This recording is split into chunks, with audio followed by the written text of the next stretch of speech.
नमस्कार दोस्तों। आप सभी लोगों का बहुत बहुत स्वागत करता हूं। मैं अभिषेक सुमन। जल्दी से मौजूद हो जाइए। और आप जानते हैं कि आज हम बात करने वाले हैं about the religious movement of 600 BC, यानी कि 600 ईसा पूर्व के धार्मिक आंदोलन के बारे में। जब ईसा के जन्म से 600 साल पहले मगध में एक धार्मिक आंदोलन हुआ, एक रिलीजियस मूवमेंट हुआ, तो उसी के तहत दो धर्मों की स्थापना हुई या दो रिलीजियंस एस्टैब्लिश किए गए। एक जैनिज्म यानी कि जैन धर्म और एक बुद्धिज्म यानी कि बौद्ध धर्म। तो आज के हमारे टॉपिक्स जो क्लास के रहेंगे, आज हम जैनिज्म और बुद्धिज्म के बारे में यहाँ पर बातचीत करने वाले हैं। आइए सारे के सारे लोग जल्दी से यहाँ पर मौजूद हो जाइए।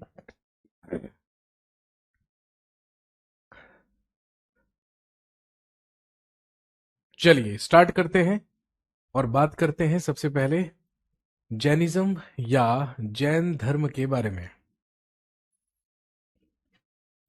सबसे पहले जैनिज्म या जैन धर्म के बारे में हम बात करेंगे।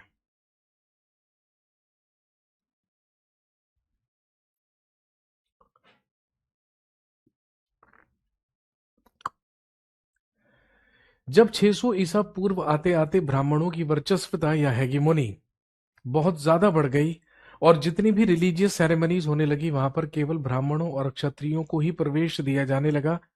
उससे पूरी तरीके से अलग कर दिया गया या वहां पर प्रवेश निषेध कर दिया गया वैश्य और शूद्र वर्ण के लिए। तो बस कहीं ना कहीं अब एक नए धर्म की जरूरत पड़ी। और दोस्तों ध्यान रखेंगे, शाक्य कुल या आप कह सकते हैं कि क्षत्रिय कुल में दो क्षत्रियों के द्वारा जन्म लिया गया, एक वर्धमान और एक सिद्धार्थ। वर्धमान ही महावीर स्वामी कहलाए जो जैन धर्म के वास्तविक संस्थापक और 24वें या अंतिम तीर्थंकर बने। और उधर सिद्धार्थ ही गौतम बुद्ध कहलाए जिन्होंने भारत में बुद्धिज्म या बौद्ध धर्म की स्थापना की। तो चलिए आज हम बात कर रहे हैं सबसे पहले जैनिज्म या जैन धर्म के बारे में। और जैन मान्यताओं के अनुसार ऐसा माना गया है कि जैनिज्म में या जैन धर्म में 24 धर्म गुरु हुए हैं या 24 धर्म गुरु हुए हैं, जिन्हें जैन धर्म के 24 तीर्थंकर या 24 तीर्थंकरा माना जाता है। और दोस्तों ध्यान रखेंगे, अगर हम जैन धर्म के सबसे पहले तीर्थंकर या फर्स्ट तीर्थंकर की बात करें तो जैन धर्म के सबसे पहले तीर्थंकर हुए ऋषभदेव। जैन धर्म के सबसे पहले तीर्थंकर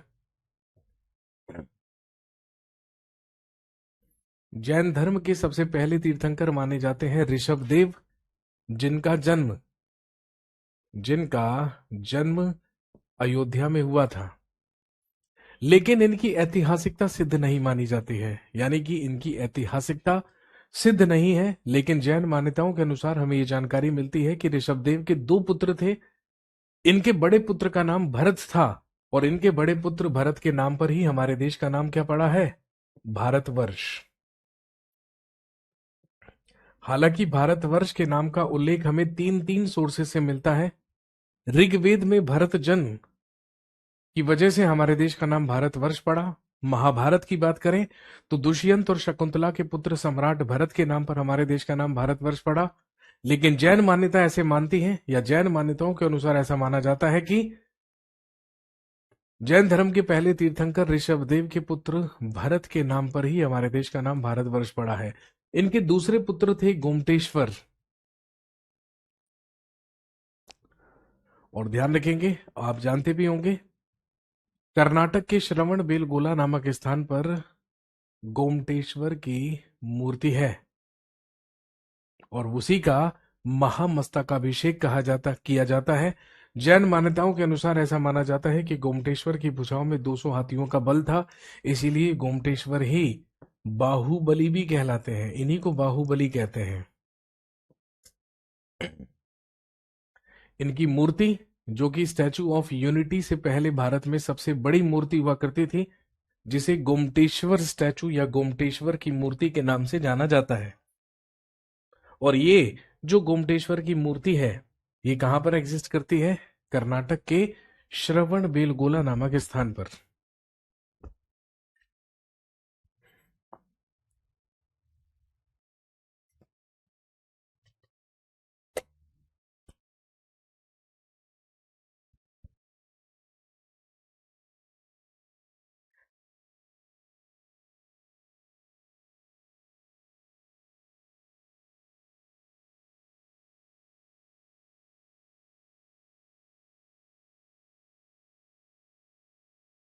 जिस तरीके से जैन धर्म के पहले तीर्थंकर ऋषभदेव की ऐतिहासिकता सिद्ध नहीं है, बिल्कुल ऐसे ही दूसरे तीर्थंकर से लेकर 22वें तीर्थंकर तक की भी ऐतिहासिकता सिद्ध नहीं मानी जाती है। कुछ कुछ ऐतिहासिकता सिद्ध मिलती है जैन धर्म के 23वें तीर्थंकर की, और जैन धर्म के 23वें तीर्थंकर हुए हैं पार्श्वनाथ। पार्श्वनाथ को जैन धर्म का 23वां तीर्थंकर माना जाता है, जिनका जन्म काशी में हुआ था। और इनके बारे में हमें ये जानकारी मिलती है कि पार्श्वनाथ की मृत्यु 100 वर्ष की आयु में सम्मेद पर्वत पर हुई थी, महावीर स्वामी के जन्म से भी 250 साल पहले। कहने का मतलब, अगर हम महावीर स्वामी से कितने वर्ष पहले इनका जन्म हुआ अगर ये कैलकुलेट करें, तो लगभग महावीर स्वामी के जन्म से 350 साल पहले इनका जन्म हुआ होगा। इसीलिए हम क्या कह रहे हैं, इसीलिए हम कह रहे हैं कि इनकी मृत्यु तब हुई जब ये 100 वर्ष के थे, और इनकी मृत्यु सम्मेद हिल या सम्मेद पर्वत पर मानी जाती है, जो कि लगभग महावीर स्वामी के जन्म से भी 250 साल पहले हुई। इन्हीं के द्वारा, पार्श्वनाथ के ही द्वारा जैन धर्म के 4 महाव्रत दिए गए, और इन्होंने ही मोक्ष प्राप्ति के लिए इन 4 महाव्रतों को फॉलो करने के लिए कहा, जिसमें सबसे पहले था सत्य यानी कि ट्रुथ, सेकंड वन इज अहिंसा यानी कि non violence, third one was अस्ते यानी कि चोरी ना करना, नॉन स्टीलिंग,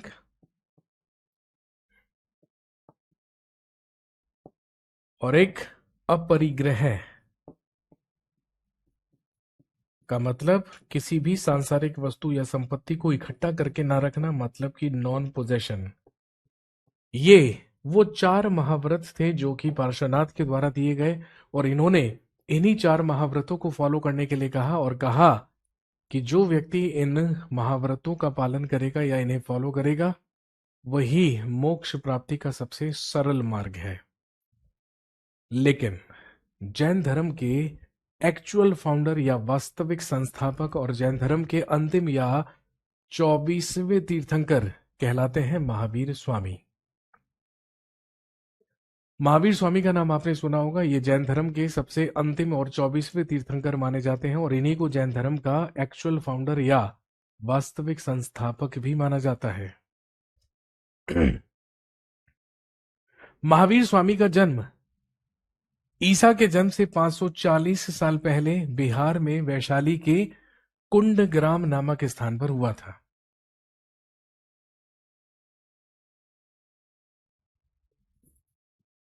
महावीर स्वामी का जन्म बिहार के वैशाली के कुंडग्राम में 540 ईसा पूर्व में हुआ।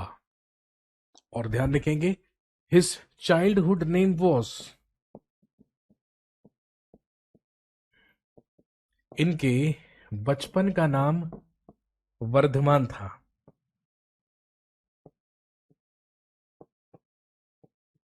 लेकिन आगे चलकर ये महावीर स्वामी के नाम से प्रसिद्ध हुए। इनके बचपन का नाम वर्धमान था। हिज फादर वॉज सिद्धार्थ, इनके पिता का नाम सिद्धार्थ था। और ध्यान रखेंगे, इनके पिता सिद्धार्थ एक क्षत्रिय हुआ करते थे जो कि ज्ञात्रिक कुल के थे। इनकी माता का नाम था त्रिशला। इनकी माता थी त्रिशला जो कि लिच्छवी वंश की थी।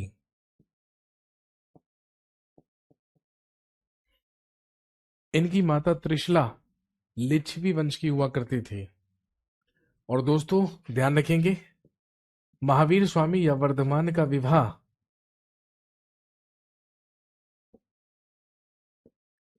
यशोदा नामक राजकुमारी के साथ हुआ था, और यशोदा से ही इनकी एक डॉटर, इनकी एक पुत्री हुई, जिनका नाम था अणोजा, जिनका नाम था अणोजा, या कुछ कुछ ग्रंथों में लिखा मिलता है प्रियदर्शना।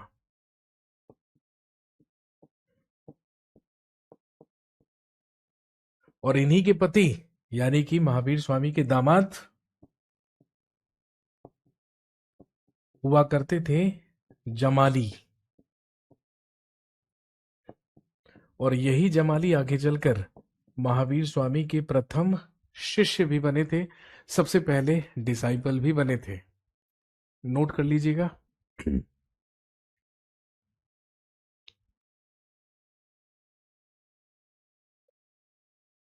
जब महावीर स्वामी या वर्धमान की आयु 30 वर्ष थी, तो ध्यान रखेंगे इन्होंने 30 वर्ष की आयु में ही गृह त्याग किया, अपने बड़े भाई नंदीवर्धन से आज्ञा लेकर। इनके बड़े भाई का नाम नंदीवर्धन था और उन्हीं से आज्ञा लेकर इन्होंने 30 वर्ष की आयु में घर छोड़ दिया। ही डिपार्टमेंट फ्रॉम हिज होम, इसने गृह त्याग किया और गृह त्याग करके ये निकल पड़े एनलाइटमेंट या महाज्ञान प्राप्ति की खोज में।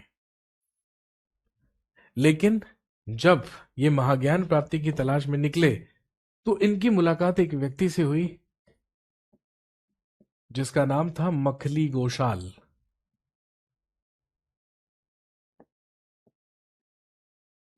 ये मखली गोशाल इनकी बातों से बेहद प्रभावित हुआ और इनका अनुयायी बनकर वर्धमान के ही साथ रहने लगा और लगभग 6 इयर्स या 6 वर्षों तक मखली गोशाल वर्धमान के ही साथ रहा।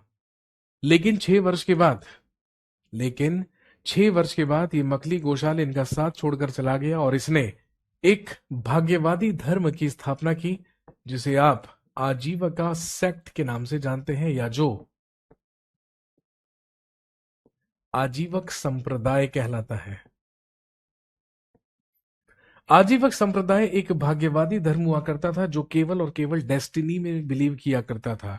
इस धर्म के अनुसार ऐसा मानना था कि आप किसी भी लक्ष्य को या किसी भी चीज को प्राप्त करने के लिए कर्म करें या ना करें, अगर वो आपके भाग्य में, आपकी डेस्टिनी में लिखा होगा तो आपको जरूर मिल जाएगा।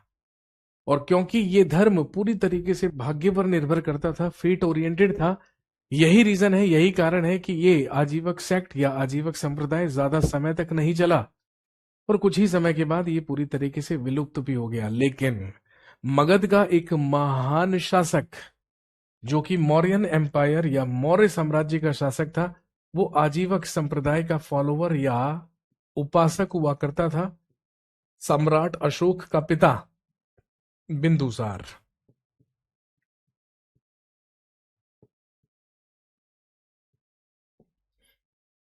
तो ध्यान रखेंगे आजीवक संप्रदाय धर्म को मानने वाला प्रसिद्ध शासक कौन हुआ? अशोक सम्राट का पिता बिंदुसार, जो कि मगध में मौर्य वंश का दूसरा सम्राट हुआ करता था।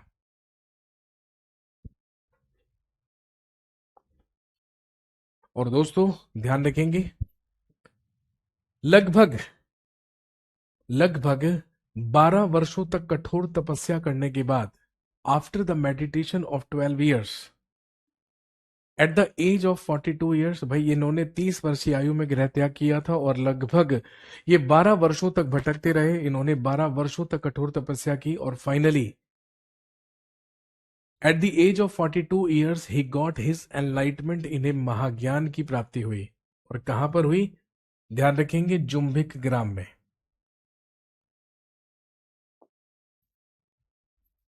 He got his enlightenment, लिखेंगे he got his enlightenment in जुम्भिक gram.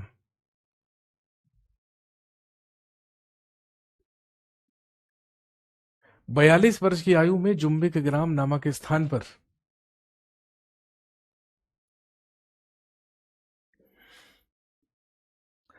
Sir सारे भगवानों ने भारत में ही जन्म क्यों लिया? क्योंकि सारे भक्तों ने भी तो भारत में ही जन्म लिया हुआ है मेरे भाई। जहां पर भक्त होंगे भगवान भी तो वहीं पर मिलेंगे। अब जहां पर भक्त ही नहीं होंगे तो वहां पर भगवान क्या करेंगे बताइए आप? सारे भगवानों ने भारत में ही जन्म क्यों लिया? क्योंकि भाई भक्त भी तो सारे के सारे भारत में ही है ना।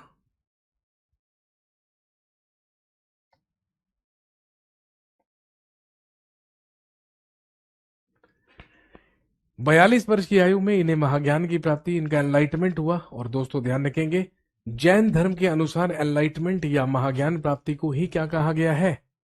कैवल्य कहा गया है। यानी कि इन्हें कैवल्य की प्राप्ति हुई और जब इन्हें कैवल्य की प्राप्ति हुई तो इन्हें कहा जाने लगा केवलिन। कैवल्य से ही शब्द बना है केवलिन, जो कि महावीर स्वामी का ही एक अन्य नाम है। इन्हीं को कहा गया जिन। जिन का मतलब होता है विनर, यानी कि विजेता। जिस तरीके से सिद्धार्थ महाज्ञान प्राप्ति के बाद बुद्ध कहलाए और बुद्ध से बना बुद्धिज्म, यानी कि बौद्ध धर्म, बिल्कुल वैसे ही कैवल्य प्राप्ति के बाद वर्धमान कहलाए केवलिन। इन्हें कहा गया जिन, और जिन से ही बना है जैन शब्द। ये जो जैन वर्ड है, ये डिराइव ही कहां से हुआ है? जिन से। जिन से ही डिराइव होकर बना है जैन शब्द। जिन का मतलब होता है विनर या विजेता। और इन्हें निर्ग्रंथ भी कहा जाने लगा। निर्ग्रंथ का मतलब क्या था? सभी बंधनों से मुक्त, निर्ग्रंथ।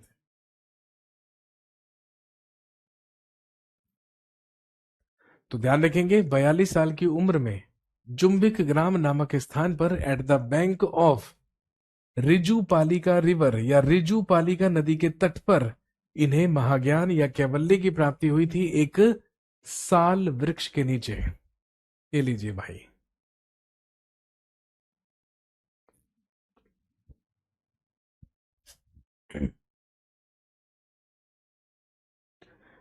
एक साल वृक्ष के नीचे इन्हें एनलाइटमेंट या इन्हें महाज्ञान की प्राप्ति हुई।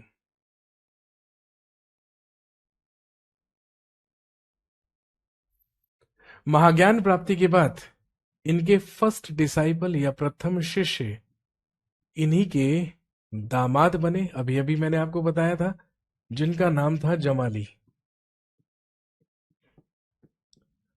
और अगर प्रथम महिला शिष्य या प्रथम शिष्या पूछें, तो इनकी प्रथम महिला शिष्य बनी चंदना।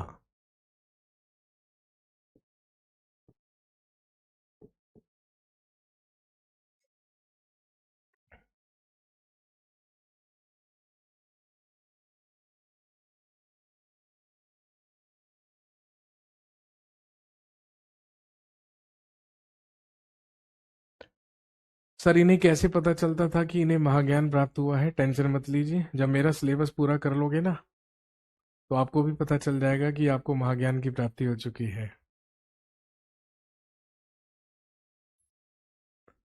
महाज्ञान प्राप्ति, शायद सेल्फ रियलाइजेशन हो सकता है। अभी तक आपको सेल्फ रियलाइजेशन ना हुआ हो मिश्रा जी।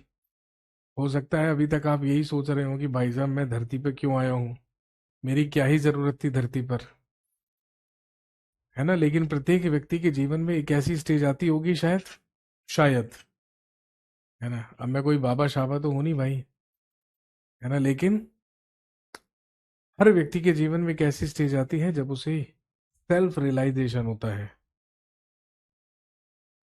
इस बात का कि जीवन में उसका लक्ष्य क्या है, जीवन में उसका टारगेट क्या है। अभी आप लोग गवर्नमेंट जॉब्स की तैयारी कर रहे हैं, जरूरी नहीं है कि यही आपकी डेस्टिनी हो। बहुत सारे लोग ऐसे भी होते हैं कि गवर्नमेंट जॉब की तैयारी कर रहे हैं, मेहनत की, गवर्नमेंट जॉब प्राप्त कर ली, लेकिन जैसे ही गवर्नमेंट जॉब लगी, उसके बाद गवर्नमेंट जॉब छोड़ दी। उन्होंने कहा कि भाई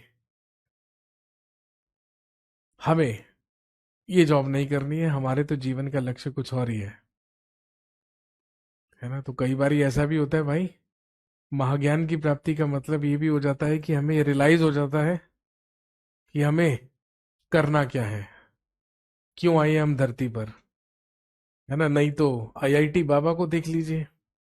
आईआईटी बॉम्बे से पढ़ाई करने के बाद, इतना ज्यादा इंटेलिजेंट होने के बाद भी कोई बाबा बन गया? कुछ भी हो सकता है।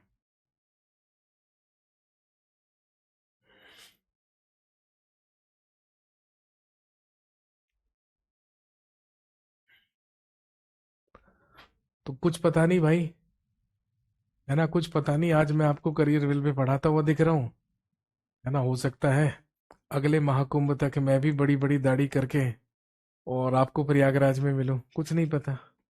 हो सकता है आज आप ऑनलाइन मेरी क्लासेस ले रहे हैं, या कल आप ऑनलाइन मेरे प्रवचन सुन रहे हो, कुछ नहीं कह सकते। मनुष्य का दिमाग है, शैतान का घर है ये।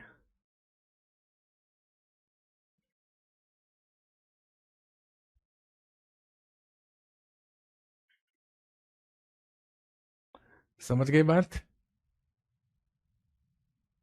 अभी आपके जीवन में जॉब प्राप्त करने के अलावा और कुछ नहीं होगा शायद, है ना, लेकिन जीवन में और भी बहुत सारे कार्य होते हैं। तो शायद ऐसे ही एक ये भी होंगे जो निकल पड़े होंगे जन कल्याण करने के लिए, लोगों को अच्छी शिक्षाएं देने के लिए, अच्छे आचरण सिखाने के लिए। रिजुपालिका नदी के तट पर एक साल वृक्ष के नीचे इन्हें महाज्ञान की प्राप्ति हुई। इनके प्रथम शिष्य इनके दामाद जमाली हुए और प्रथम महिला शिष्य या शिष्या चंदना हुई। महावीर स्वामी के द्वारा अपने 11 अनुयायियों, अपने 11 शिष्यों को मगध में जैन धर्म का प्रचार करने के लिए नियुक्त किया गया। He appointed his 11 disciples to spread Jainism in Magadh. और महावीर स्वामी के ये जो 11 शिष्य थे, ये डिसाइपल्स थे, इन्हीं को महावीर स्वामी के 11 गंधरास या 11 गणधर कहा जाता था। और महावीर स्वामी ने ऐसा कहा था कि मेरी मृत्यु हो जाने के बाद आप ही 11 लोग जैन धर्म का प्रचार करने के लिए रिस्पॉन्सिबल होंगे। लेकिन अनफॉर्चुनेटली महावीर स्वामी के जीवित रहते रहते ही इन 11 लोगों में से 10 लोगों की मृत्यु हो गई। और जब महावीर स्वामी की मृत्यु हुई, जो कि कब हुई, इनकी मृत्यु या महापरिनिर्वाण या मोक्ष प्राप्ति ईसा के जन्म से 468 साल पहले हुई पावापुरी में। याद कीजिए, मल्ल महाजनपद की दूसरी राजधानी पावापुरी हुआ करती थी, वहीं पर मृत्यु हुई थी महावीर स्वामी की। और जब इनकी मृत्यु हुई तो इन 11 गणधरों में से सिर्फ और सिर्फ एक ही व्यक्ति जीवित बचा, जिसका नाम था आर्य सुधर्मन। और यही आर्य सुधर्मन जैन संघ के प्रथम अध्यक्ष बने।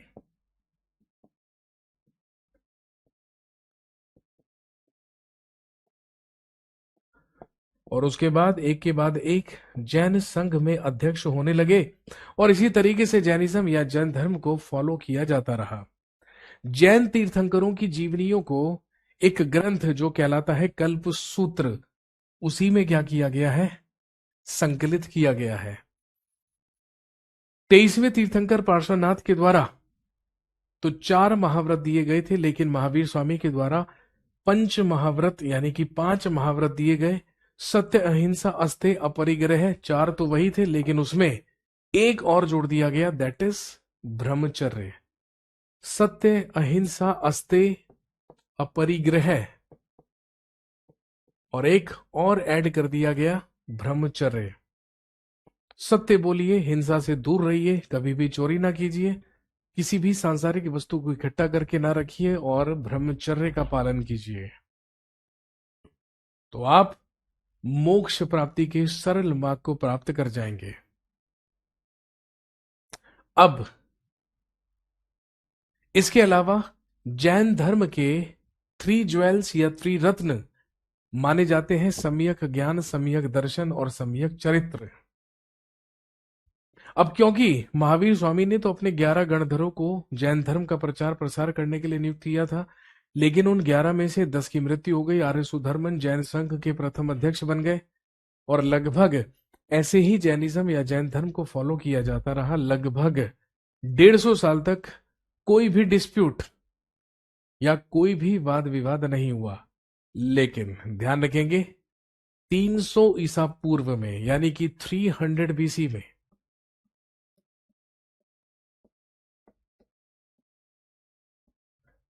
300 ईसा पूर्व में मगध में एक भीषण अकाल पड़ा। और ये जो अकाल था ये 12 वर्षों तक चला। और जिस समय मगध में भीषण अकाल पड़ रहा था, उसी समय मगध में महावीर स्वामी के सबसे फेमस 2 फॉलोअर्स, जिनके नाम थे स्थूल भद्र और एक का नाम था भद्रबाहु,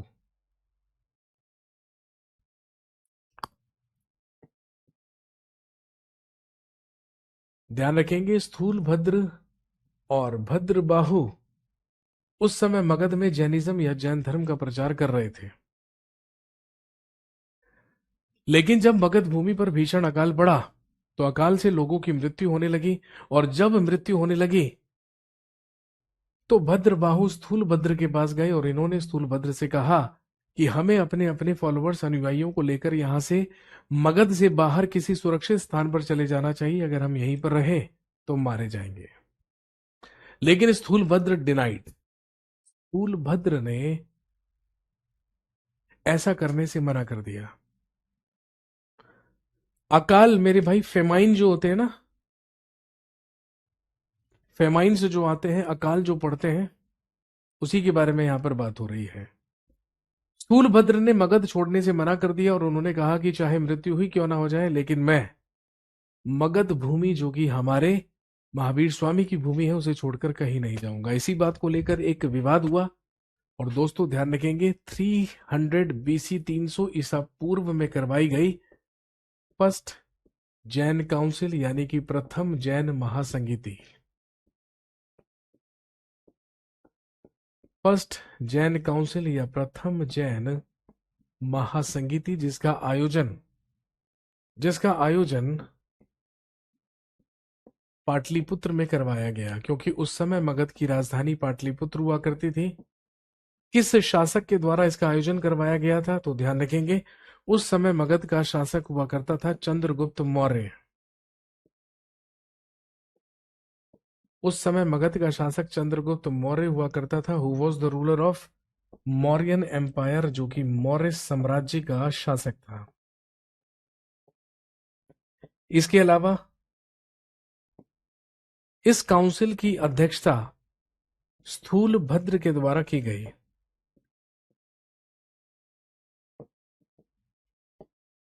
इसकी अध्यक्षता स्थूलभद्र के द्वारा की गई। और ध्यान रखेंगे, इस काउंसिल या इस महासंगीति में सबसे महत्वपूर्ण कार्य क्या हुआ? विवाद होने की वजह से, डिस्प्यूट होने की वजह से, Jainism was divided into two communities. जो जैन धर्म था वो दो समुदायों में विभाजित हो गया। एक कहलाए श्वेतांबरास और एक कहलाए दिगंबरास। स्थूलभद्र के अनुयायी स्थूलभद्र के साथ मगध में ही रहे। स्थूलभद्र के अनुयायी स्थूलभद्र के साथ मगध में ही रहे। और दोस्तों ध्यान रखेंगे, स्थूलभद्र के ही अनुयायी कहलाए श्वेतांबर जैन।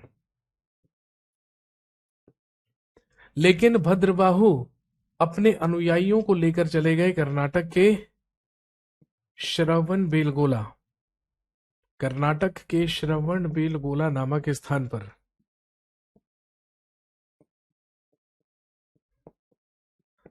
और ध्यान रखेंगे, भद्रबाहु के ही अनुयायी कहलाए दिगंबर जैन। और क्योंकि चंद्रगुप्त मौर्य भी भद्रबाहु का ही अनुयायी था, इसीलिए अपना राजपाट, अपना सिंहासन अपने पुत्र बिंदुसार को सौंपकर 300 ईसा पूर्व में चंद्रगुप्त मौर्य भी कहां चला गया? कर्नाटक के श्रवण बेलगोला। और वहीं पर जाकर इसने 298 बीसी में सल्लेखन कर लिया। अब आप सोचेंगे कि भाई साहब ये सल्लेखन क्या है? सल्लेखन को ही संथारा भी कहते हैं। जैन धर्म के अनुसार ऐसा माना जाता है कि जो जैन भिक्षुक उपवास धारण करके भूखे प्यासे मौन रहकर मृत्यु को प्राप्त हो जाता है, उसे मोक्ष की प्राप्ति हो जाती है। इसी क्रिया को सल्लेखन या संथारा कहते हैं। यही करने के कारण चंद्रगुप्त मौर्य की मृत्यु हुई थी 298 बीसी में। और कहां पर? कर्नाटक के श्रवण बेलगोला नामक स्थान पर। क्लियर हो गई बात? और ध्यान रखेंगे, सेकंड जैन काउंसिल, इसके बाद द्वितीय जैन महासंगीति का जो आयोजन था वो 512 ईस्वी में करवाया गया। Place was Vallabhi, Gujarat. गुजरात के वल्लभी में इसका आयोजन करवाया गया। किसके द्वारा करवाया गया इसके बारे में कोई जानकारी नहीं है, लेकिन ध्यान रखेंगे, इसकी अध्यक्षता एक जैन भिक्षुक जिनका नाम था देवर्धि क्षमाश्रमण।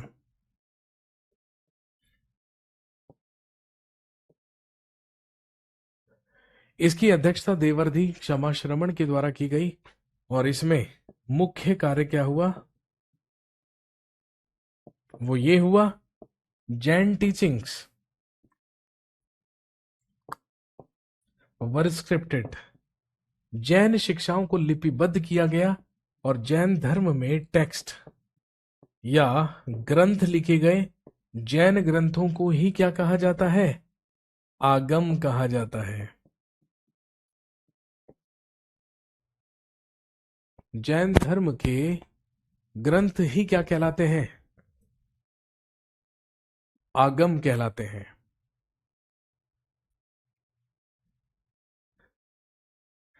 तो जहां एक तरफ 600 ईसा पूर्व में धार्मिक आंदोलन के तहत जैनिज्म या जैन धर्म की स्थापना हुई, वहीं दूसरी तरफ 600 ईसा पूर्व में ही एक और धर्म की स्थापना हुई, which is known as Buddhism, जो कि कहलाता है बौद्ध धर्म। चलिए हेडिंग डाल लीजिए, बुद्धिज्म या बौद्ध धर्म।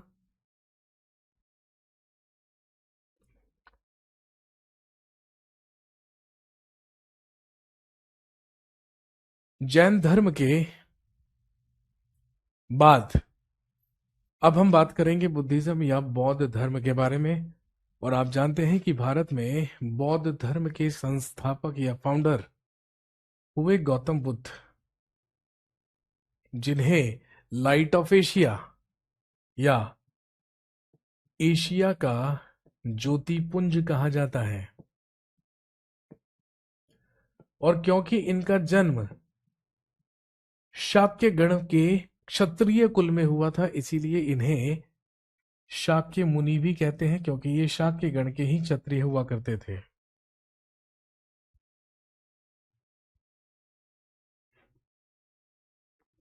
गौतम बुद्ध का जन्म 563 ईसा पूर्व में नेपाल के कपिलवस्तु के लुम्बिनी नामक ग्राम में हुआ। His childhood name was Siddharth. इनके बचपन का नाम सिद्धार्थ था। His father was Shuddhodana. इनके पिता का नाम शुद्धोधन था, जो कि शाक्य कुल के क्षत्रिय हुआ करते थे। इनकी माता का नाम था महामाया, जो कि कोलीय वंश की हुआ करती थी। लेकिन ध्यान रखेंगे, जब सिद्धार्थ का जन्म हुआ तो सिद्धार्थ के जन्म के 7वें दिन इनकी माता महामाया की मृत्यु हो गई और इन्हीं की मौसी के द्वारा इन्हें पाला गया, जिनका नाम था महाप्रजापति गौतमी।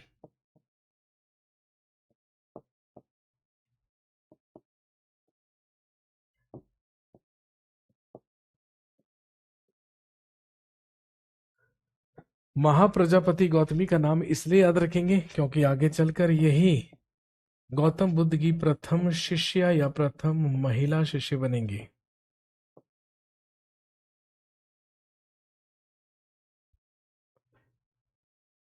गौतम बुद्ध का जन्म यशोधरा नामक कन्या से किया गया था। और ध्यान रखेंगे, यशोधरा से ही गौतम बुद्ध के एक पुत्र हुए, जिनका नाम था राहुल। नाम तो सुना ही होगा, मुझे लगता है भारत का सबसे कॉमन नाम यही है। क्या इस बैच में कोई राहुल है? जरा कमेंट करके जल्दी से बताइए। भारत के सबसे ज्यादा कॉमन नेम्स में से एक है राहुल। गौतम बुद्ध के पुत्र का नाम राहुल था। दोस्तों, जब सिद्धार्थ का जन्म हुआ तो एस्ट्रोलॉजर्स ने, ज्योतिषियों ने इनके पिता शुद्धोधन को यह भविष्यवाणी की कि आपका पुत्र बड़ा होकर एक बहुत बड़ा शासक बनेगा, एक बहुत बड़ा सम्राट बनेगा। लेकिन पॉसिबिलिटी एक सन्यासी, भिक्षुक या मोंक बनने की भी हो सकती है। ये बात सुनकर बेहद व्याकुल हो गए इनके पिता शुद्धोधन, क्योंकि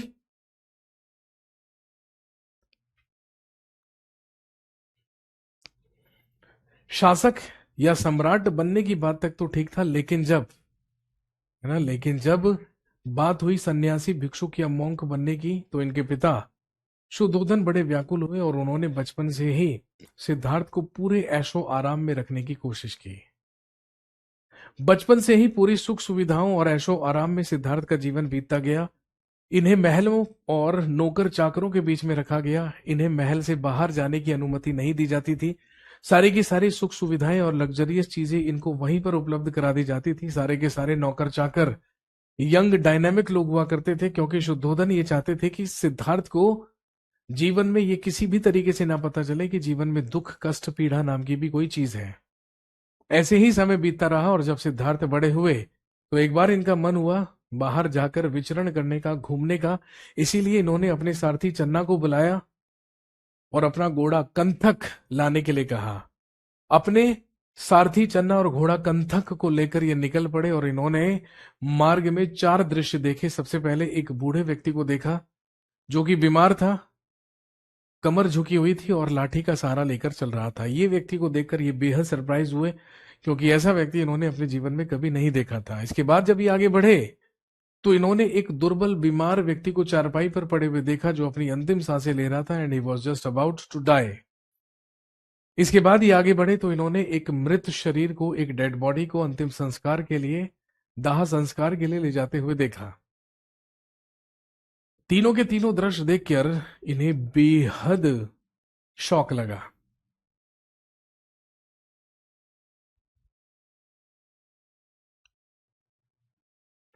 और जब ये थोड़ा सा और आगे बढ़े तो इन्होंने एक हंसते मुस्कुराते टेंशन फ्री मोंक भिक्षुक सन्यासी को देखा जो अपनी ही धुन में मग्न था और मदमस्त होकर बिना किसी शिकन टेंशन के जा रहा था।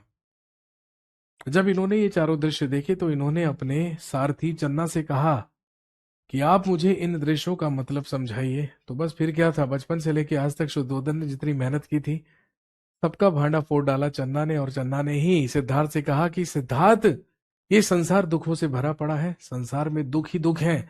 हर व्यक्ति के जीवन में एक स्टेज आती है जब वो वृद्ध होता है, बूढ़ा होता है, कमजोर होता है और बीमार होकर उसकी मृत्यु हो जाती है। सिद्धार्थ ये बात सुनकर बेहद अचंभित हो गए। उन्होंने चन्ना से कहा कि अगर संसार में दुख ही दुख है तो वो चौथा व्यक्ति कौन था जिसके माथे पर कोई टेंशन कोई शिकन नहीं थी? वो तो बिल्कुल टेंशन फ्री जा रहा था। चन्ना ने कहा, इज अ मोंक, वो एक सन्यासी है, एक भिक्षुक है, गृह त्याग कर चुका है, सारी की सारी सांसारिक मोहमाया से ऊपर उठ चुका है। उसके जीवन का एक ही लक्ष्य है, मोक्ष की प्राप्ति। सिद्धार्थ ने कहा कि वो कैसे होगा? तो चन्ना ने कहा कि ये व्यक्ति एक स्थान से दूसरे स्थान पर बस विचरण करता रहेगा, घूमता रहेगा, लोगों को अच्छी शिक्षाएं आचरण देता रहेगा, भिक्षा मांगकर खाएगा, जहां पर सूर्यास्त होगा वहीं पर सो जाएगा और ऐसे ही जीवन व्यतीत करते करते एक दिन इसकी मृत्यु हो जाएगी और इसे मोक्ष की प्राप्ति हो जाएगी। ये जीवन और मरण के चक्र से मुक्त हो जाएगा। That was the turning point of Siddharth life. यही घटना सिद्धार्थ के जीवन का टर्निंग पॉइंट साबित हुई। दुखी मायूस होकर वापस अपने महल में लौट गए। नौकर चाकर भी वही थे, सुख सुविधाएं भी वही थी, लेकिन अब कुछ भी अच्छा नहीं लग रहा था, क्योंकि दिमाग में एक ही बात थी कि सारी की सारी चीजें नश्वर हैं और एक दिन सब नष्ट हो जाएगा।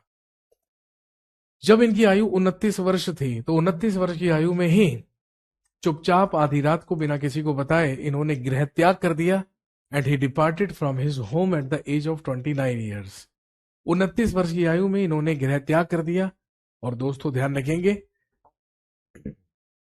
इनके द्वारा गृह त्याग किए जाने की घटना को ही जैन धर्म में, बौद्ध धर्म में महाभिनिष्क्रमण कहा जाता है। महाभिनिष्क्रमण करके, गृह त्याग करके ये पहुंच गए eight the bank of Anoma river, Anoma नदी के तट पर, और यहीं पर अपना सर मुंडवाया, राजकुमारों वाले वस्त्र त्याग कर he became a monk eight the bank of Anoma river.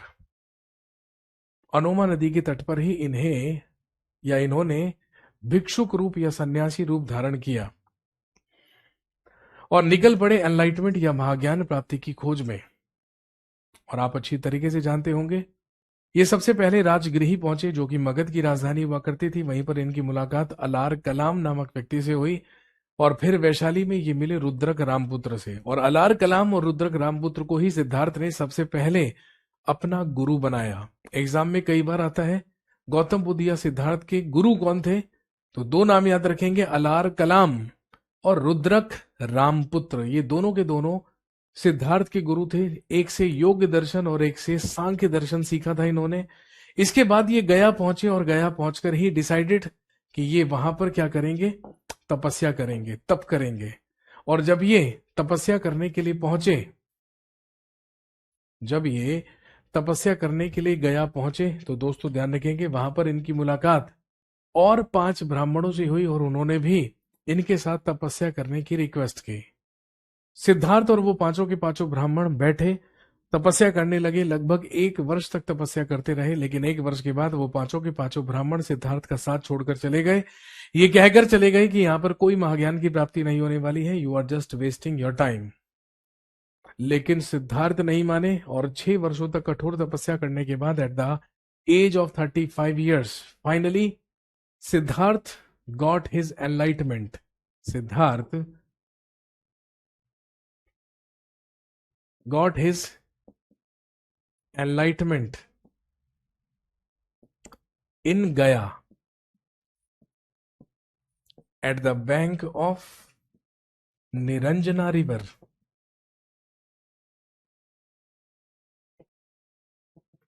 35 वर्ष की आयु में गया नामक स्थान पर निरंजना नदी के तट पर एक वट वृक्ष यानी कि पीपल ट्री, पीपल वृक्ष के नीचे इन्हें महाज्ञान की प्राप्ति हुई। और महाज्ञान प्राप्ति के बाद ही ये कहलाए बुद्ध और ये हो गए तथागत। जहां पर ये तपस्या किया करते थे वहीं पर एक छोटी सी कन्या अपनी गाय चराने के लिए आया करती थी जिसका नाम था सुजाता। अपनी तपस्या पूरी करने के बाद इन्होंने सुजाता के ही हाथों खीर खाकर अपना अनशन समाप्त किया और फाइनली निकल पड़े उन्हीं 5 ब्राह्मणों की खोज में जो इनका साथ छोड़कर चले गए थे। और जाकर उन्हीं 5 ब्राह्मणों को इन्होंने अपना सबसे फर्स्ट सरमन या पहला उपदेश उत्तर प्रदेश के सारनाथ नामक स्थान पर दिया। और वहीं पर अपने उपदेश में इन्होंने जीवन के 4 आर्य सत्य दिए। सबसे पहला दुख, इन्होंने कहा संसार में दुख है। दुख समुदाय, इन्होंने कहा संसार का जो दुख है उसका कारण है तृष्णा, हमारी इच्छाएं, हमारी डिजायर्स। इसके बाद इन्होंने कहा दुख निरोध। इन्होंने कहा कि दुख का निवारण संभव है जिसके लिए आप 8 फोल्ड मार्ग, 8 फोल्ड पाथ या अष्टांगिक मार्गों को अपना लीजिए। अगर आप अष्टांगिक मार्गों को अपना लेते हैं तो आपकी तृष्णाएं जो है वो समाप्त हो सकती हैं, आप अपनी डिजायर्स पर काबू पा सकते हैं। कहने का मतलब आपके जीवन में अगर कोई भी इच्छा बची है तो आप इच्छा को मार दीजिए, कोई भी तृष्णा बची है तो आप तृष्णा को खत्म कर दीजिए। जब आपकी कोई इच्छा ही नहीं होगी तो फिर आपको दुख किस बात का।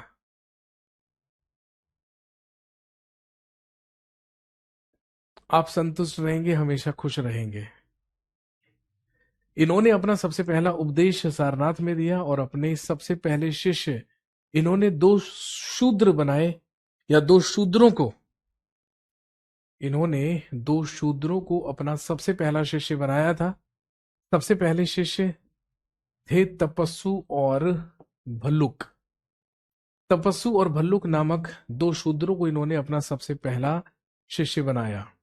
इनकी प्रथम महिला शिष्य इनकी मौसी महाप्रजापति गौतमी बनी और कुछ प्रसिद्ध शासक इनके अनुयायी बने, जैसे हर्यक वंश का संस्थापक बिंबिसार, मौर्य साम्राज्य का सबसे महान शासक अशोक सम्राट, हर्यक वंश का दूसरा शासक अजातशत्रु और कुषाण वंश का सबसे महान राजा कनिष्क।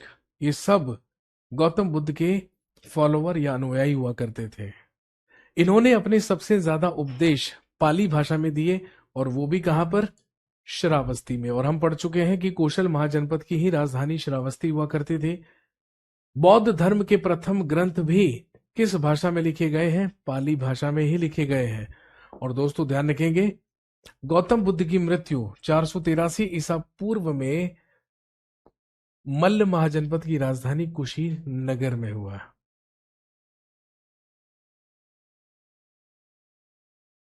इनकी मृत्यु कुशीनगर में हुई।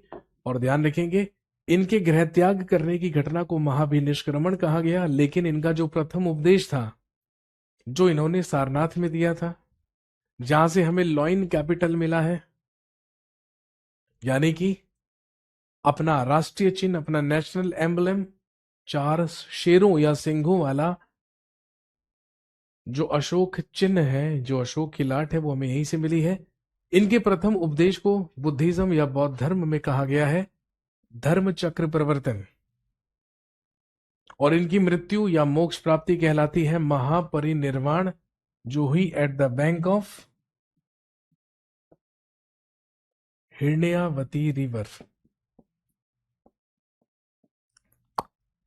हिरण्यावती नदी के तट पर।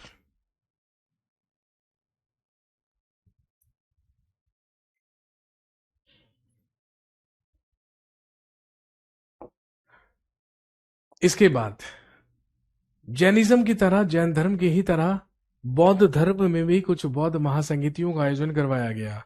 जब गौतम बुद्ध की मृत्यु हुई 483 ईसा पूर्व में, तो उसी वर्ष मगध में हर्यक वंश चल रहा था और मगध की राजधानी राजगृही हुआ करती थी। और दोस्तों ध्यान रखेंगे, फर्स्ट बुद्धिस्ट काउंसिल या प्रथम बौद्ध महासंगीति का आयोजन 483 ईसा पूर्व में राजगृही में सप्तपर्णी गुफा में किया गया। इसका आयोजन करवाने वाला शासक गौतम बुद्ध का मृत्यु कैसे हुए? वाह!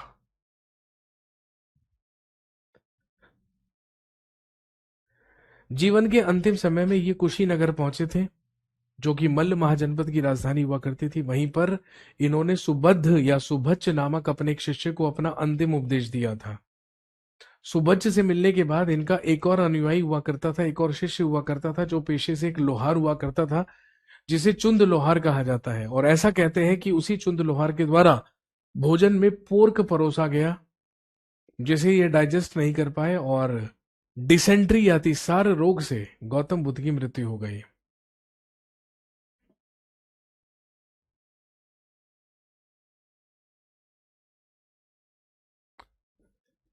पहली बौद्ध महासंगीति का आयोजन मगध की राजधानी राजगृही में अजात शत्रु के दरबार करवाया गया, जो कि हर्यक वंश का शासक था। इसकी अध्यक्षता महाकश्यप के द्वारा की गई थी।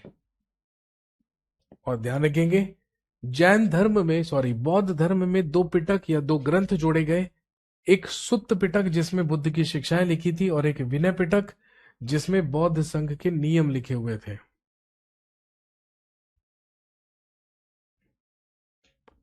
सत्येंद्र चौधरी कह रहे हैं पोर्क नहीं था सर, मशरूम था।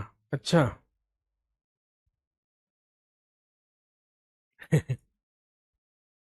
ओके मेरे भाई।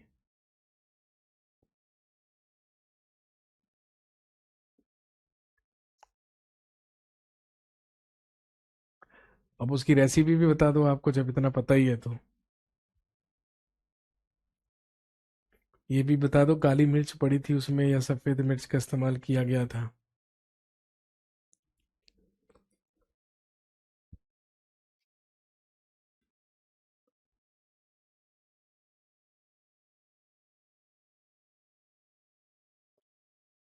क्लियर हो गई बात?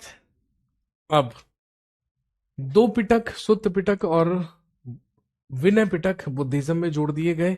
इसके बाद ठीक 100 साल के बाद अगली बौद्ध महासंगीति का आयोजन 383 ईसा पूर्व में वैशाली में करवाया गया कालाशोक के द्वारा, जो कि शिशु नाग वंश का राजा था।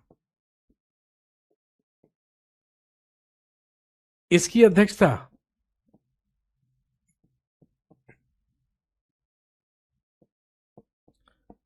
साबक मीर के द्वारा की गई।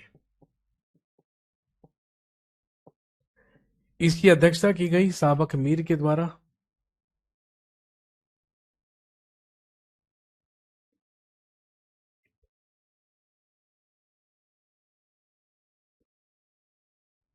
और ध्यान रखेंगे, इस बुद्धिस्ट काउंसिल में जो बौद्ध अनुयायी थे, जो बुद्धिस्ट फॉलोअर्स थे, वो दो भागों में विभाजित हुए थे। एक कहलाए महावीर और एक कहलाए महासंघिक।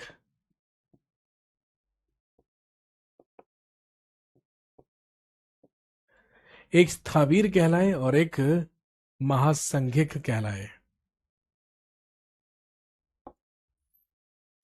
इसके बाद तीसरी बौद्ध महासंगीति का आयोजन पाटलिपुत्र में सम्राट अशोक के द्वारा करवाया गया, जो कि मौर्य वंश का राजा था, और इसकी अध्यक्षता मोगलीपुत्तिस नामक बौद्ध भिक्षु के द्वारा की गई थी।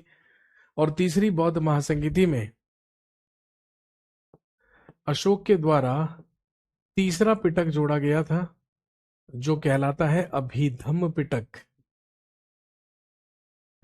जिसमें अशोक के समकालीन बौद्ध भिक्षुकों की जीवनियां लिखी थी, अभिधम्म पिटक।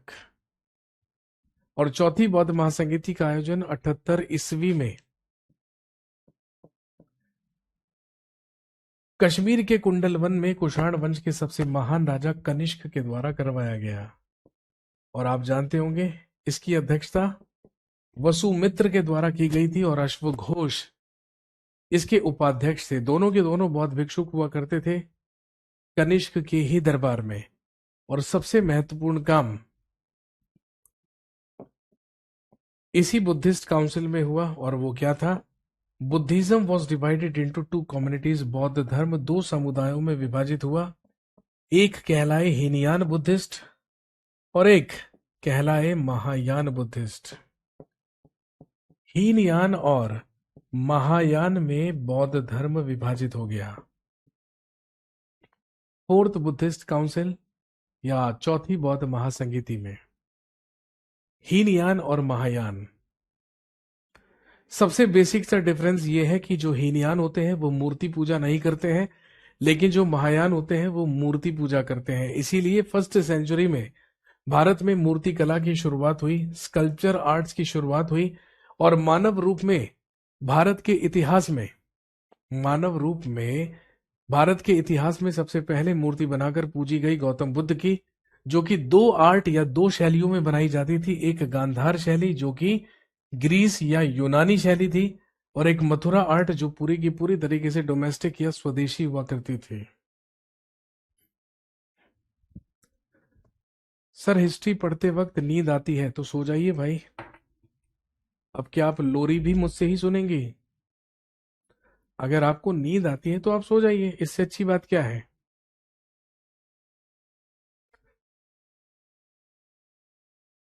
बॉडी रिफ्रेश हो जाती है सोकर। ज्यादा सोना तो अच्छी बात है।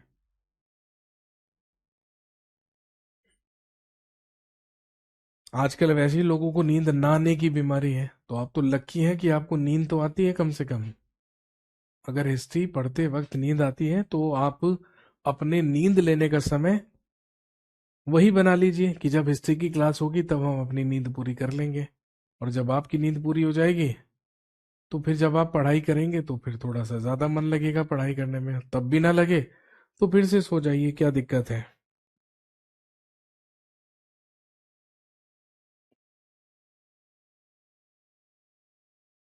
संसार में दुख है, दुख का कारण है तृष्णा। अपनी इच्छाएं मार दीजिए ना, क्या जरूरत है नौकरी शौकरी की? तृष्णाओं का दमन कर दीजिए। अगर आप ऐसा सोच रही हैं कि मुझे सरकारी नौकरी चाहिए, तो बस इस तृष्णा को मार दीजिए, खत्म कर दीजिए। फिर जीवन में कोई दुख नहीं बचेगा, सुख ही सुख है।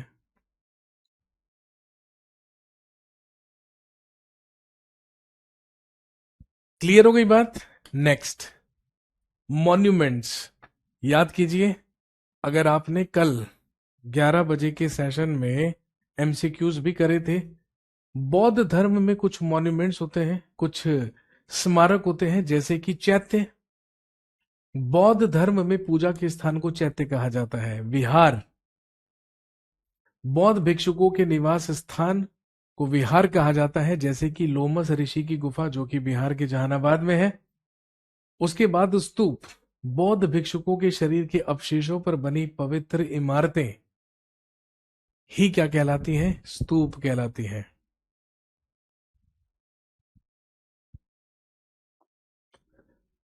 और ध्यान रखेंगे स्तूप के क्या क्या फीचर्स या क्या क्या विशेषताएं होती हैं। सबसे पहले मेधी, एक गोलाकार छत जो कि श्रद्धांजलि अर्पित करने का पैदल मार्ग होती है। तोरण, सजाए गए प्रवेश द्वार के साथ की जो दीवार है उसी को तोरण कहते हैं। अंडा जो कि हेमिस्फेरिकल माउंट या गोलार्ध टीला होता है। छत्र एक केंद्रीय स्तंभ को, सेंट्रल पिलर को छत्र कहते हैं। और एक हार्मिका जो कि एक स्क्वायर रेलिंग या एक वर्ग रेलिंग होती है। ये सारे के सारे पार्ट्स होते हैं एक स्तूप के।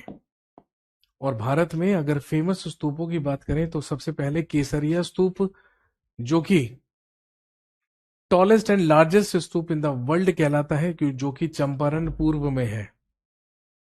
अगला है पापरीवाहा स्तूप जो कि ओल्डेस्ट है, प्राचीनतम है लुम्बिनी में। और लुम्बिनी तो नेपाल में है। भारत में प्राचीनतम पूछे तो सांची का स्तूप मध्य प्रदेश में है। इसके अलावा उत्तर प्रदेश के सारनाथ में है धमेक स्तूप। इन दोनों स्तूपों का निर्माण सम्राट अशोक के द्वारा करवाया गया। और एक याद रखेंगे रामभर स्तूप जो कि उत्तर प्रदेश के कुशीनगर में है, जहां पर गौतम बुद्ध का महापरिनिर्वाण या मृत्यु या मोक्ष की प्राप्ति हुई थी। तो दोस्तों ये था जैनिज्म एंड बुद्धिज्म, जैन धर्म और बौद्ध धर्म। अगली कक्षा में जब आपसे मुलाकात होगी तो हम स्टार्ट करेंगे राइज ऑफ मगध या मगध का उत्कर्ष, और जानेंगे कि जहां एक तरफ बुद्धिज्म और जैनिज्म 600 बीसी में शुरू हुए, वहीं दूसरी तरफ 600 बीसी में ही हमारे देश